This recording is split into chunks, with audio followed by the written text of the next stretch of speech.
আগুনে পুড়ে অগ্নিকাণ্ডের ঘটনায় মৃত্যু যেন আমাদের না আসে, সেজন্য নবী আলাইহিস সালাম দুটি আমল শিক্ষা দিয়েছেন। তার এক নম্বর আমলটি সহিহ বুখারীতে বর্ণিত হয়েছে।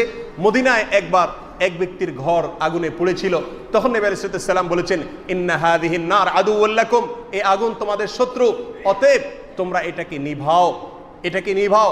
অর্থাৎ আগে থেকে অগ্নিকাণ্ড যেন না হয় সেজন্য ব্যবস্থা নাও।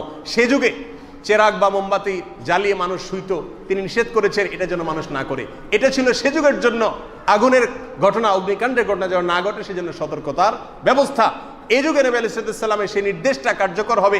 এই যুগে অগ্নিকাণ্ডের যত ঘটনা যে সমস্ত কারণে ঘটে সেগুলোর ব্যাপারে আমরা সর্বোচ্চ সতর্কতা অবলম্বন করা।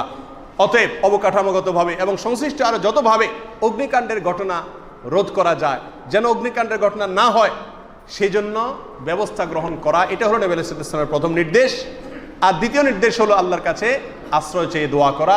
তিনি যে দোয়াটি করতেন অগ্নিকাণ্ডের ঘটনায় এবং একই সঙ্গে পানিতে ডুবে মারা যাওয়া বা কোনো দুর্ঘটনা যেন মৃত্যু না হয় সেজন্য এই দোয়াটি নবী আলাইহিস সালাম পড়তেন। দোয়াটি সুনান নাসাইতে বিশুদ্ধভাবে বর্ণিত হয়েছে।